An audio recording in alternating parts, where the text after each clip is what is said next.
노년에 다시 사랑이 찾아올 줄은 정말 몰랐습니다. 사실, 사랑이라는 감정은 제 삶에서 이미 오래전에 접어두었다고 생각했거든요. 남편이 세상을 떠난 지 15년이 지났습니다. 처음엔 하루하루가 너무 힘들었어요. 침대 한 켠이 비어있는 걸 보는 것도, 식탁에 혼자 앉아 밥을 먹는 것도, TV 속 웃음소리가 오히려 더 쓸쓸하게 느껴졌거든요. 그렇게 지내다 보니 어느새 혼자라는 것이 익숙해져 있더라고요. 좋아하는 국을 끓이고 햇볕 잘 드는 자리에 화분을 옮기고 가끔 들려오는 자식들 전화에 미소 지으며 그냥 그렇게 살아가는 게 전부였어요. 그런데요, 어느 날 공원 벤치에 앉아있던 저에게 낯선 남자가 다가왔습니다. 안녕하세요. 날씨 좋네요. 여기 자주 오세요? 처음엔 그냥 스쳐가는 인연이라 생각했어요. 하지만 그날 이후 그 사람은 계속해서 저를 찾아왔습니다. 날씨에게 음식에게 건강에게. 그리고 어느 날 조심스레 제게 이렇게 말했어요. 외롭지 않게 서로 의지하며 살아요. 그 한마디에, 그 짧은 말 한 줄에 가슴이 흔들렸습니다. 나도 모르게 눈물이 핑 돌았어요. 누군가가 내 외로움을 알아봐줬다는 사실에 그렇게 오랫동안 닫아두었던 마음의 문이 서서히 아주 천천히 열리기 시작했어요. 그와 손을 맞잡고 공원을 산책하고 따뜻한 차 한 잔에 웃음이 피어나고 같은 하늘을 보며 누군가와 마음을 나누는 일이 이렇게 따뜻할 수 있다는 걸 처음 알게 되었어요. 사람은 나이를 먹어도 사랑받고 싶은 마음은 누군가와 함께하고 싶은 그 감정은 사라지지 않는다는 걸 그때 처음 느꼈죠. 하지만 그 순간부터였습니다. 제 인생이 흔들리기 시작한 건 처음엔 그가 내 삶을 비춰주는 햇살 같았어요. 하지만 그 햇살이 그림자가 되어 제 마음을 가득 뒤덮기까지는 오래 걸리지 않았습니다. 그날 이후의 이야기는 아직도 제 가슴 한구석에 선명하게 남아 있습니다. 이제 그 이야기를 당신과 나누려 합니다. 누구에게나 일어날 수 있는, 그러나 누구도 쉽게 말하지 않는 노년의 사랑과 그 끝에 남겨진 배신의 흔적을요. 그날 이후 김정우 씨는 매일같이 연락을 해왔습니다. 아침이면 좋은 아침이에요, 할머니. 어제는 잘 주무셨어요? 저녁이면 오늘 하루는 어떠셨어요? 보고 싶네요. 단 한 번도 빠지지 않았어요. 처음엔 낯설고 어색했지만 하루가 지나고 이틀이 지나면서 그 사람의 메시지를 기다리는 제가 있었어요. 그 사람의 전화 벨소리가 울릴 때면 심장이 두근거리며 손이 먼저 휴대폰을 향했습니다. 할머니, 오늘 날씨 좋다는데 산책 어때요? 혼자 계시지 말고 커피 한 잔 함께해요. 그와 함께 걷는 길은 이상하리만큼 짧게만 느껴졌고 그의 말 한마디에 저는 자꾸만 웃게 되었습니다. 강할머니. 누군가와 눈을 마주보며 웃는 일이 이렇게 가슴 뛰는 일인지 정말 몰랐어요. 그는 자상했습니다. 길을 걸을 때는 늘 제 옆보다는 약간 뒤에서 걸었고 손에 짐이 생기면 아무 말 없이 대신 들어주었어요. 말투도 정중하고 예의 바르고 무엇보다 그 눈빛이 참 따뜻했어요. 그는 이혼 후 혼자 지낸 지 오래라고 했습니다. 자식들은 각자의 삶이 바빠 연락도 뜸하고 아무도 찾지 않는 집에서 혼자 늙어간다고 했죠. 어쩐지 그 말이 남의 일이 아니라 제 이야기처럼 느껴졌어요. 그렇게 몇 달이 흘렀습니다. 우리는 일주일에 두세 번씩은 만나고 서로의 하루를 나누는 친구가 되었습니다. 하지만 어느 날부터였을까요? 그가 슬쩍슬쩍 자신의 어려운 상황을 이야기하기 시작했습니다. 사실 사업을 하다가 좀 많이 힘들었어요. 지금은 정리됐지만 그때 진 빚이 아직 조금 남아있어요. 저는 그저 위로해주고 싶었습니다. 그가 내게 보여준 따뜻함, 그가 나에게 준 그 많은 말들. 그 모든 것들이 진심이라 믿었기 때문이죠. 강할머니. 정우씨, 뭐라도 내가 도울 수 있는 게 있다면 말해주세요. 그는 고개를 저으며 말했습니다. 할머니는 그저 이렇게 옆에 있어주시는 것만으로도 큰 힘이에요. 그 말에 괜히 마음이 따뜻해지기도 했습니다. 그렇게 또 시간이 흘렀습니다. 그는 자주 제 손을 잡았습니다. 할머니, 우리는 가족도 없고 이제 서로가 의지하며 살아가야 하지 않을까요? 혼자보다는 함께라는 게 더 따뜻하잖아요. 그 말에 저는 또 흔들렸습니다. 외로운 나날들 속에서 누군가와의 동행은 너무도 간절했거든요. 정우 씨는 슬며시 이렇게 말했습니다. 할머니, 우리 같이 살아볼까요? 그 순간 저는 머리가 하얘졌습니다. 이게 뭐지? 이게 정말 사랑인가? 노년에 이런 말을 듣는 일이 흔하지 않으니까요. 하지만 가슴 한켠이 따뜻해졌습니다. 그날 밤 저는 오랜만에 립스틱을 꺼내들고 거울 앞에 서서 오래도록 얼굴을 들여다보았습니다. 오랜 세월 주름진 얼굴에 살짝 웃음이 번졌습니다. 하지만 그 따뜻한 공기 속에 숨어있던 작은 불안의 기운은 곧 현실이 되어 저를 덮쳐왔습니다. 어느 날 김정우 씨가 다소 조심스러운 표정으로 저를 불렀습니다. 공원 벤치에 나란히 앉아있던 그가 갑자기 깊은 한숨을 쉬더니 말했습니다. 할머니, 정말 죄송한데 혹시 명의만 잠깐 빌려주실 수 있을까요? 그 순간 심장이 철렁 내려앉았습니다. 지금 은행에서 대출이 안 나와요. 사업빚 조금만 정리하면 다 끝나는데 할머니께 피해는 절대 안 가요. 그냥 잠깐 이름만 빌리는 거예요. 그의 말투는 변함없이 다정했고 눈빛은 진심처럼 느껴졌습니다. 하지만 그때부터였습니다. 제 마음속 어딘가가 점점 무거워지기 시작한 건 강할머니. 그 사람을 의심하고 싶지 않았어요. 하지만 그날 이후 제 마음 한켠은 늘 무거웠습니다.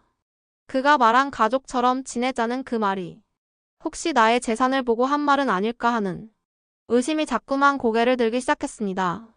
그렇지만 믿고 싶었습니다. 사람을, 그 따뜻했던 순간들을, 그 손을, 그 눈빛을 믿고 싶었습니다. 그리고 저는 결국 그의 부탁을 들어주었습니다. 대출 신청서에 제 이름을 적고 조심스레 도장을 찍었습니다. 그때까지만 해도 몰랐습니다. 그 선택이 내 남은 인생의 방향을 완전히 바꿔놓을 거라는 걸요. 그날 이후 모든 것이 조금씩 달라지기 시작했습니다. 김정우 씨의 연락이 점점 줄어들었습니다. 하루에도 몇 번씩 오던 문자는 하루에 한 번, 그나마도 짧은 바빠요. 나중에 연락드릴게요 한 줄뿐이었습니다. 강할머니는 불안한 마음을 감출 수 없었습니다. 무언가 이상하다고 느끼면서도 그가 정말 힘든 상황에 처해 있는 건 아닐까 스스로를 다독였습니다. 강할머니, 혹시 내가 괜한 의심을 하는 건 아닐까? 정우 씨가 얼마나 다정한 사람이었는데 이럴 리가 없어. 분명 무슨 사정이 있는 거야. 그는 여전히 말끝마다 금방 갚겠다. 조만간 정리되겠다고 했지만 대출 이자 납부 날짜는 하나둘씩 다가왔습니다. 은행에서 날아온 고지서를 손에 쥐고 강할머니는 무겁게 한숨을 내쉬었습니다. 그리고 마침내 그는 전화를 받지 않기 시작했습니다. 죄송합니다. 고객께서 전화를 받을 수 없습니다. 그 말을 들었을 때 강할머니는 손에 들고 있던 휴대폰을 가슴에 꼭 안았습니다. 떨리던 손끝, 빠르게 뛰는 심장, 그리고 차갑게 식어버린 방 안공기. 그녀는 다시 전화를 걸었습니다. 한 번, 두 번, 세 번. 하지만 여전히 없는 번호라는 음성 안내만 들릴 뿐이었습니다. 그녀는 믿고 싶지 않았습니다. 설마 정말 그럴 리가. 자신이 며칠 밤을 세워 대출 서류에 사인한 장면을 떠올렸습니다. 은행 직원이 말했던 한마디. 이건 전부 고객님 명의로 처리됩니다. 연대 보증이 아니라 단독 대출입니다. 그때는 그저 믿었기에 정우 씨의 눈을 바라보며 내가 당신을 믿어요 라는 그 말만 되뇌며 도장을 찍었습니다. 그리고 지금 그 사람은 사라졌습니다. 강할머니. 그의 온기, 그 미소, 그 손길. 모두가 거짓이었을까요? 강할머니는 직접 그의 집을 찾아갔습니다. 김정우가 알려준 주소를 들고 지하철 2번을 갈아타고 도보로 10분 넘게 걷고 또 걸었습니다. 하지만 그곳엔 낡은 상가 건물 하나가 서 있을 뿐 김정우의 흔적은 없었습니다. 주변에 물어봐도 여기 그런 사람 안 살아요 라는 대답만 돌아왔습니다. 그녀는 그 자리에 무너졌습니다. 무릎이 꺾이고 몸이 힘없이 땅으로 쓰러졌습니다. 눈물이 터져 나왔습니다. 왜 나한테 이런 짓을? 강할머니는 손에 들고 있던 김정우의 사진을 바라보며 속삭이듯 중얼거렸습니다. 그 모든 말들이 다 거짓이었나요? 내가 외로워서, 내가 바보처럼 사랑이라 믿었는데? 며칠 후 은행에서는 연체 안내장이 도착했습니다. 기한 내 납부하지 않을 경우 법적 조치가 진행될 수 있습니다. 강 할머니는 그제야 현실을 똑바로 마주하게 되었습니다. 그저 외로운 나날 속에 작은 온기를 기대했고 그 마음 하나로 모든 것을 내어주었습니다. 하지만 돌아온 것은 배신, 상실 그리고 무거운 빚뿐이었습니다. 그녀는 자식들에게도 말할 수 없었습니다.